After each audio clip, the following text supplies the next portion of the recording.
नमस्कार, welcome to my channel. मैं हूं मनीषा। दोस्तों, आज की वीडियो में हम जानेंगे कि अधिक मास का प्रारंभ कब से हो रहा है, अधिक मास की शुरुआत कैसे होती है, क्यों कहा जाता है इसे अधिक मास, और इस मास में यानी इस महीने में हमें क्या-क्या सावधानियां रखनी चाहिए, क्या हमें करना चाहिए जिससे हमें इस माह का पूरा लाभ मिल सके, और साथ में हम ये भी आपको बताएंगे कि क्या-क्या चीजें आपको नहीं करनी चाहिए। ये सभी महत्वपूर्ण जानकारी आज की इस वीडियो में हम आपके साथ शेयर करेंगे। दोस्तों, यदि आप हमारे चैनल पर पहली बार आए हैं तो प्लीज हमारे चैनल को सब्सक्राइब जरूर करें। सब्सक्राइब करने के लिए बेल आइकन को प्रेस करें, जिससे हमारी वीडियो की नोटिफिकेशन आप तक सबसे पहले पहुंचेगी। और साथ में हम आपको ये भी बताना चाहेंगे कि यदि आपको कोई ज्योतिषी सलाह चाहिए, आप अपनी कुंडली का आकलन करवाना चाहते हैं, यदि आप किसी समस्या से जूझ रहे हैं तो उसका समाधान चाहते हैं, तो दोस्तों आप हमारे वीडियो के लिंक पे जरूर जाएं। वहां पे एक व्हाट्सएप नंबर मिलेगा, उस पे आप मैसेज करें और पूरा प्रोसीजर फॉलो करें। उसके बाद अपनी कंसल्टेशन की बुकिंग करा सकते हैं। इस तरह से आप अपनी कुंडली का आकलन करवा सकते हैं। तो चलिए अब वीडियो की शुरुआत करते हैं। पहले हम आपको यही बताएंगे कि अधिक मास का प्रारंभ कब से हो रहा है।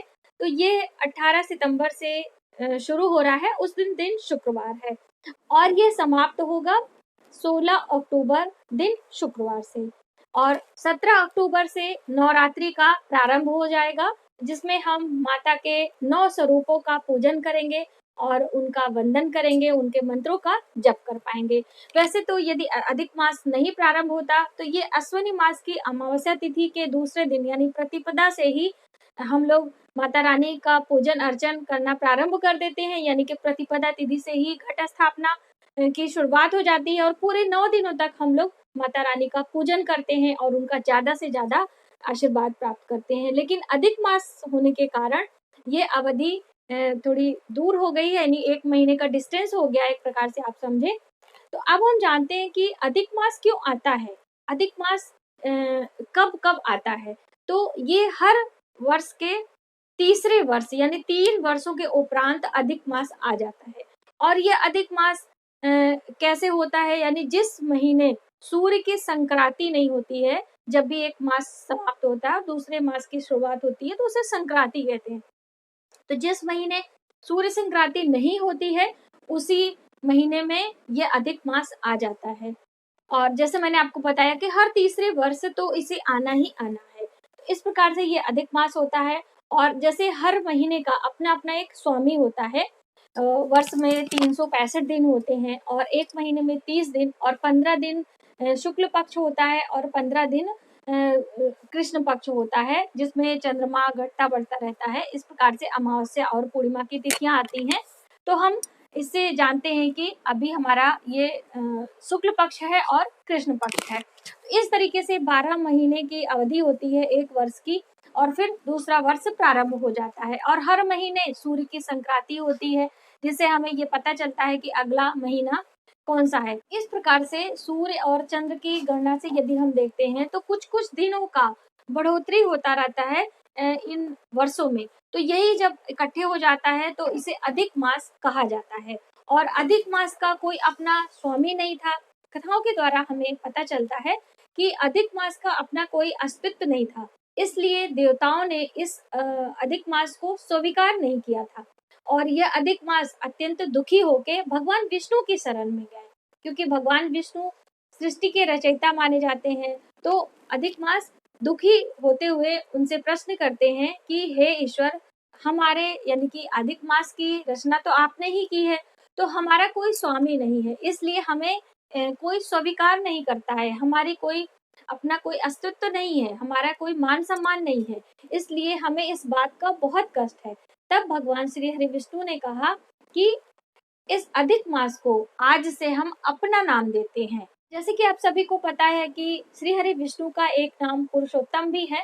पुरुषोत्तम नाम से भी उन्हें जाना जाता है। तो उन्होंने आशीर्वाद प्रदान किया कि इस अधिक मास को आज के दिन से पुरुषोत्तम मास के नाम से जाना जाएगा। और इस महीने का स्वामी मैं यानी श्री हरि विष्णु है। और इस महीने जो भी मनुष्य पूरी श्रद्धा भाव से श्री हरि विष्णु का पूजन करेंगे, उनका वंदन करेंगे, उन्हें अत्यधिक कृपा की प्राप्ति होगी अन्य महीनों की अपेक्षाकृत। तो इसी वजह से इस महीने भगवान विष्णु का पूजन किया जाता है। भगवान विष्णु के अलग अलग स्वरूपों की हम पूजन अर्चन करते हैं, मंत्रों का जप करते हैं। और जैसे कि श्री हरि का स्वरूप माना जाता है पीपल वृक्ष में, भगवान श्री हरि को तुलसी अत्यधिक प्रिय है। तो इस महीने में यदि आप तुलसी का वृक्षारोपण करते हैं, यानी तुलसी के पौधे लगाते हैं, उसका दान करते हैं, या फिर आप पीपल के पौधे लगाते हैं, तो आपको भगवान श्री हरि विष्णु की कृपा प्राप्त होती है, उनका आशीर्वाद प्राप्त होता है। या फिर आप पीपल के वृक्ष के नीचे बैठ के श्रीमद् भागवत का पाठ करते हैं, गीता का पाठ करते हैं। गीता के 11वें अध्याय का पाठ बहुत ही लाभकारी होता है, तो आप इसे जरूर किया करें। जब भी आपको अवसर प्राप्त हो, चाहे एकादशी का दिन हो या फिर अन्य दिनों में, अभी अधिक मास में तो आपको किसी भी दिन आप यह प्रारंभ कर सकते हैं और बहुत ही लाभ मिलता है। कहा जाता है कि इस अधिक मास में कोई भी हम यज्ञ दान करते हैं, उसका 100 गुना हमें फल मिलता है। इसलिए इस मास को अधिक मास के नाम से जाना जाता है।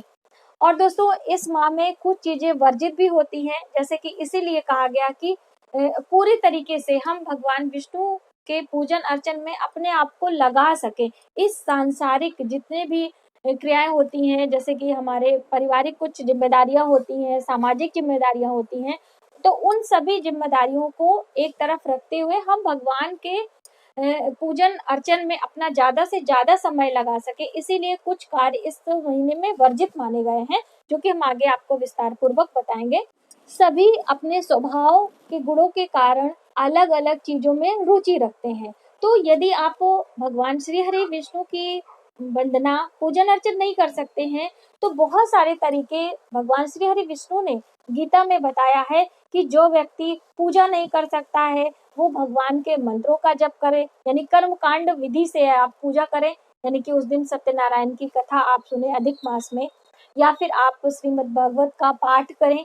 यदि आपको पढ़ने में रुचि है, तो आप पाठ करके अपने परिवार को, अपने अन्य सभी लोगों को आप गीता का पाठ किया करें, यदि आपको पढ़ने की रुचि है। नहीं तो आप जैसे बहुत सारे लोग पेड़ पौधों का शौक रखते हैं, गार्डनिंग का शौक रखते हैं, तो ऐसे में आप वृक्षारोपण करें, यानी कि पीपल के, बरगद के जो लंबी आयु वाले वृक्ष होते हैं, उनको आप रोपें और फिर उसको सार्वजनिक स्थानों पर आप लगा सकते हैं, उनकी सेवा कर सकते हैं। इस तरीके से भी आप भगवान श्री हरि विष्णु की कृपा प्राप्त कर सकते हैं।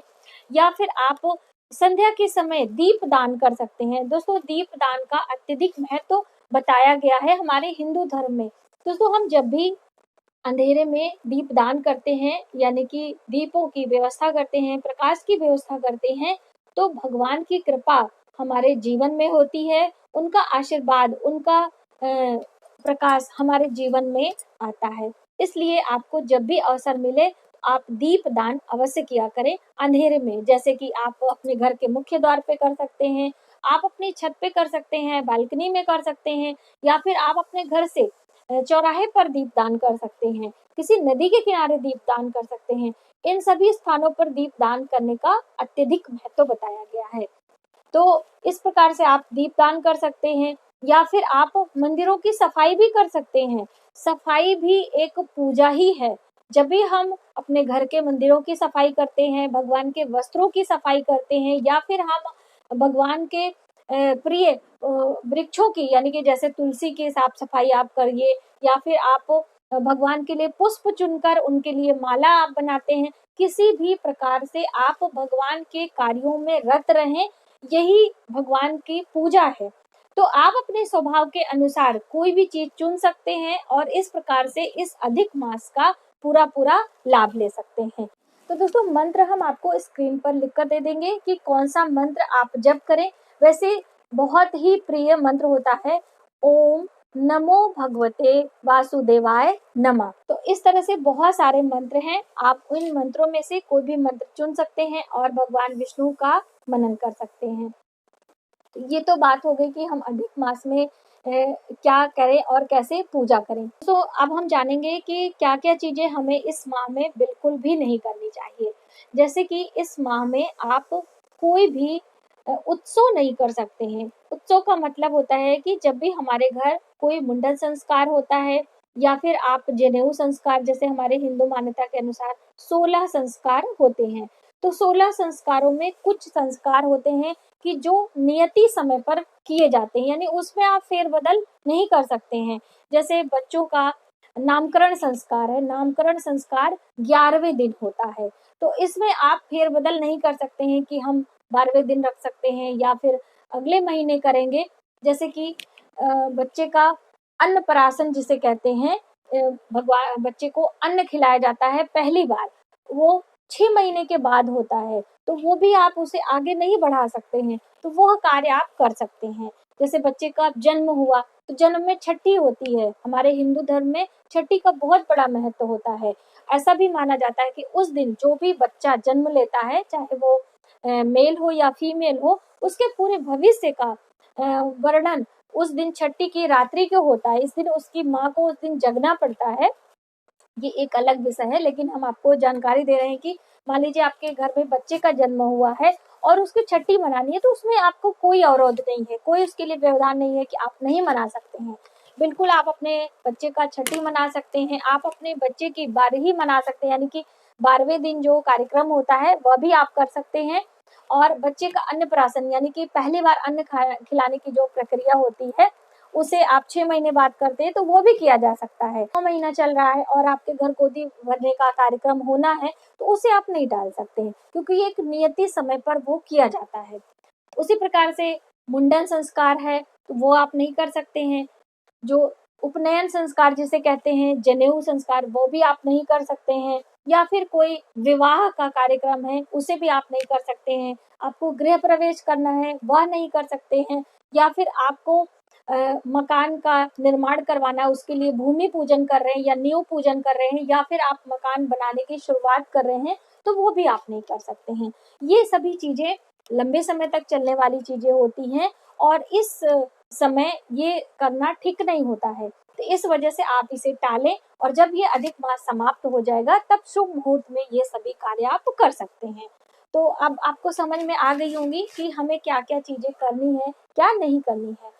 जैसे कई लोगों का क्वेश्चन भी था कि जैसे आपके यहाँ आपके बच्चे का विवाह होना है और विवाह की बातचीत करना है, तो क्या हम वो कर सकते हैं। तो दोस्तों आप किसी भी उत्सव की तैयारी कर सकते हैं, यानी उसके बातचीत का आप एक प्रकार से तालमेल बिठा सकते हैं, आप उसकी प्रक्रिया शुरू कर सकते हैं, लेकिन वह कार्य ना करें। सगाई और विवाह ये सभी चीजें आप ना करें, लेकिन उसकी तैयारियां आप शुरू कर सकते हैं। तैयारियों में बातचीत तैयारी हो जाएगी।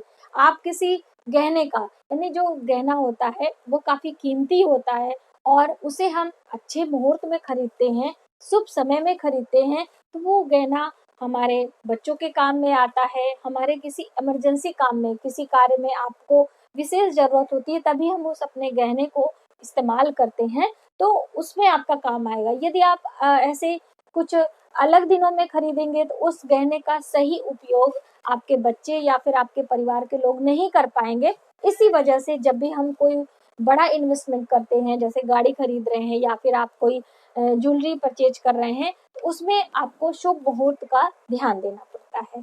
तो इसी वजह से इस पुरुषोत्तम मास में आप ज्यादा से ज्यादा भगवान श्री हरि विष्णु का पूजन अर्चन करें।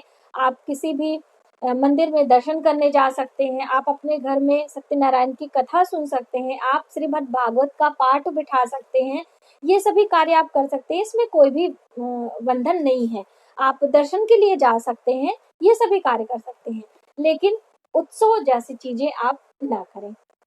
तो बस आज की वीडियो में इतना ही। यदि हमारी जानकारी आपको थोड़ी सी भी हेल्पफुल लगे तो प्लीज हमारी वीडियो को लाइक करें, शेयर करें, सब्सक्राइब जरूर करें नए वीडियोस के लिए। Thank you.